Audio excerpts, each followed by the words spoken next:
That is called an okapi. Now, would anyone like to guess what the okapi might be related to? Giraffe. The giraffe, that's right. Yep, the giraffe is the only living relative of the zebra. You can tell by looking at the shape of its face, it looks almost identical. Now the zebra pants, they're just great for camouflage here in the forest. And well, I think they're a bit of a fun fashion statement too.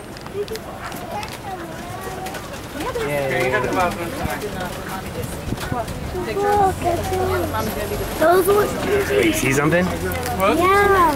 What do you see? Huh? He's friendly looking? Up there. Now friends, if you look here on your left, there will be a black rhino.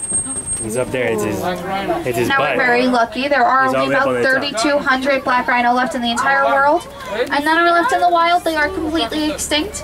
Now it's because they have been hunted to extinction for their horns to be used as trophies. Yeah. What?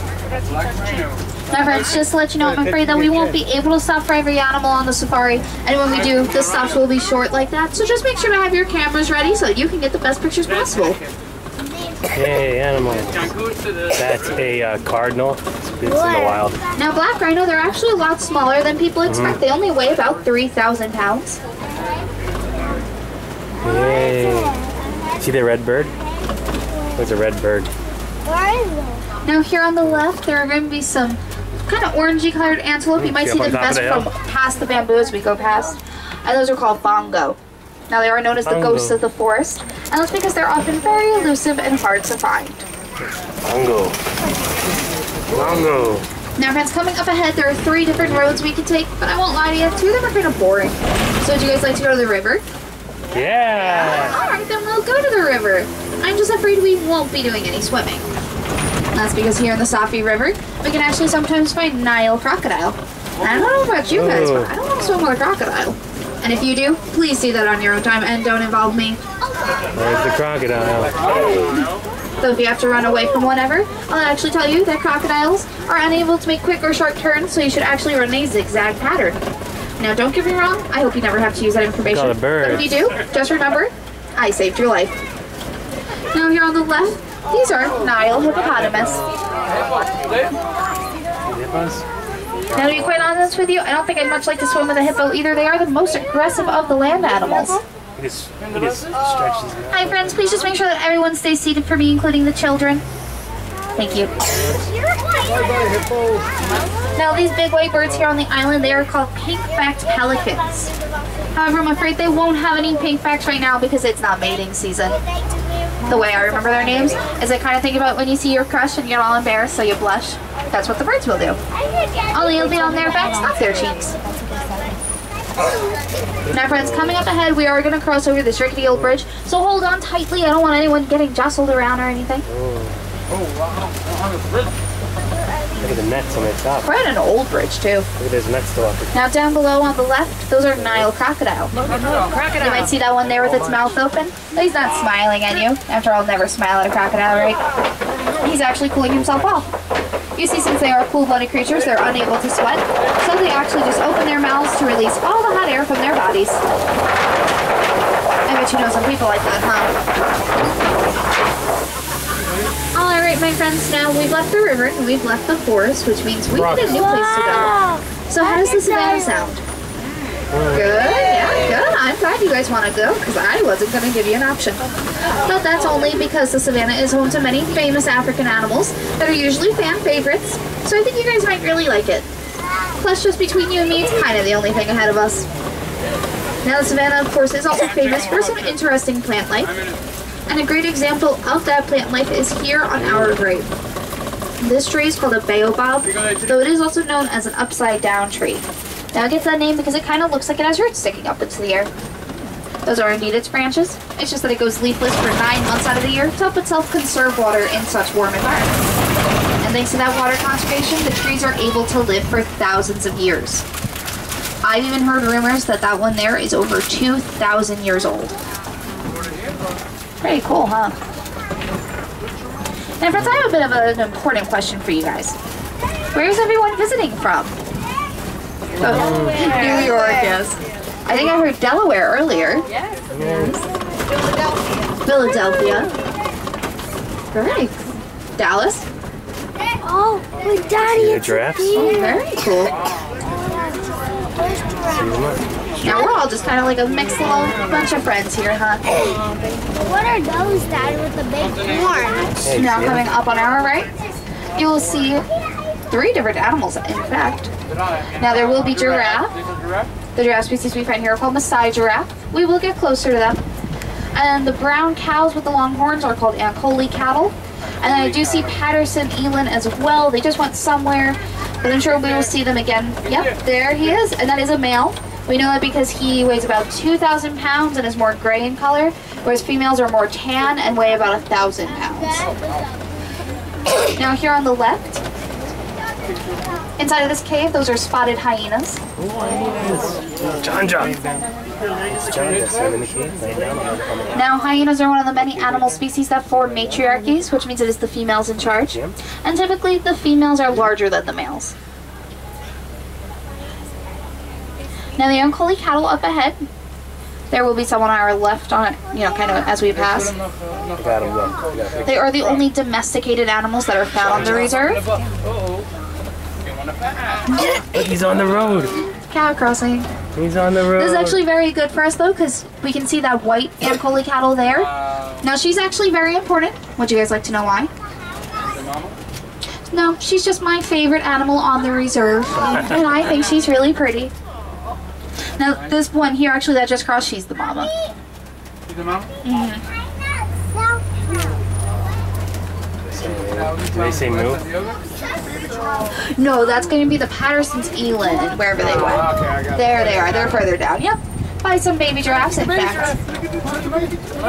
Now, baby giraffe, when they're born, are only about 6 feet tall.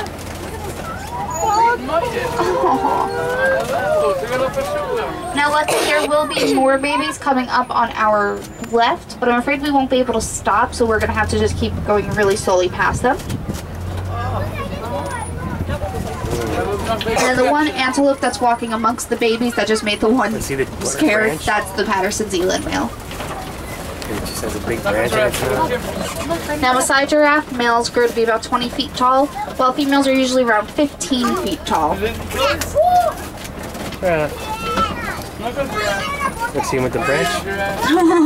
He's eating, yeah. Now giraffes are actually very interesting. They do only sleep for about 20 minutes a day. Yep. Wow. But they do eat for 20 hours of the day. Yes, that's my kind of animal. That's a little bit like college students.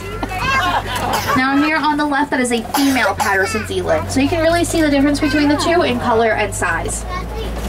Now also here on our left, this little brown and white antelope that looks almost like a toasted marshmallow is called a springbok. Now they do only stand about 3 feet tall, but they can jump 6 feet in the air and leap about 13 feet across, so they do have quite the springy legs, which is how they get their name. What? Wildebeest. And now coming up in front of us on our left and right, these gray antelope are wildebeest. When wildebeest migrate, a single herd can reach numbers of up to 1.5 million. Wildebeest. From the Lion King. It's like the lions. And they do actually have the second largest migration herd of any mammal in the world, coming in second only to humans.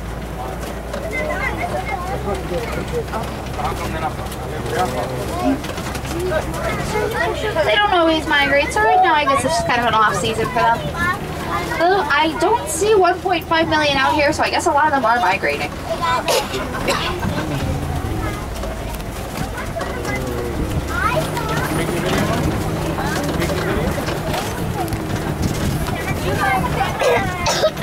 Now friends, I am unsure if I told you this or not, but just in case I didn't, I'll say it again. If I did, I'll say it. If you ever have any questions, you can feel free to ask me at any time. I am here to answer them. And if I don't hear you right away, or I have to ask you to repeat yourself, I apologize in advance.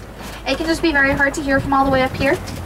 But if you have your questions, don't get discouraged. I'm here to answer them, and I love to hear them if you have them. Do you have a question? Well, I have a fun question for you guys. Does anyone like elephants? Yeah. Well, I think I might have seen one. Let's see. Only one? Well, that's no surprise actually for the males.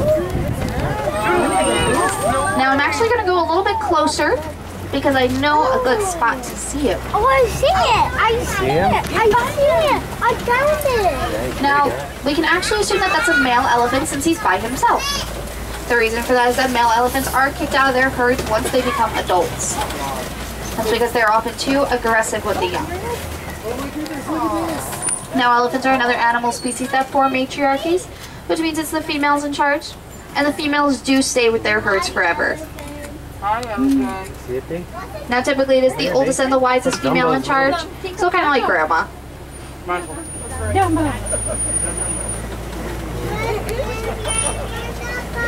Hey, Dumbo.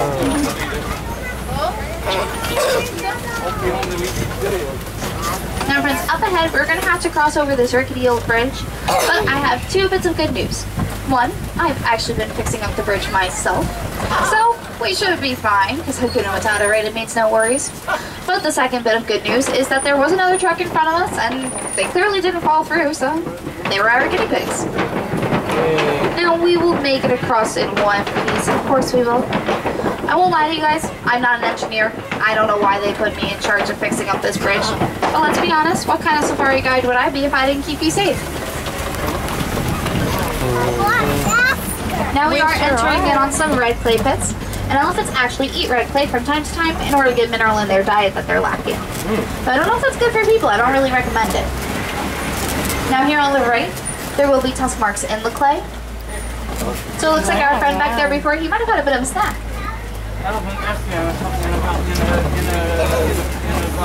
Now red clay pits are very important for a second reason, because inside of them we can find an ore that's called coltan. However, the mining for coltan right now is actually leading to a lot of deforestation and overhunting. So if you're wondering what you could do to help the animals affected, you could actually do something as simple as recycling your old cell phones and laptops. And that's because their batteries are made out of coltan. By recycling them, you'd help to put the mineral back into production, which means not as much would be mined. So you'd help to save the animals and the environment. There they are. Now there on the left will be another elephant. Now elephants usually weigh somewhere between 8,000 and 12,000 pounds. Hi everyone, please make sure to stay seated for me. Thank you.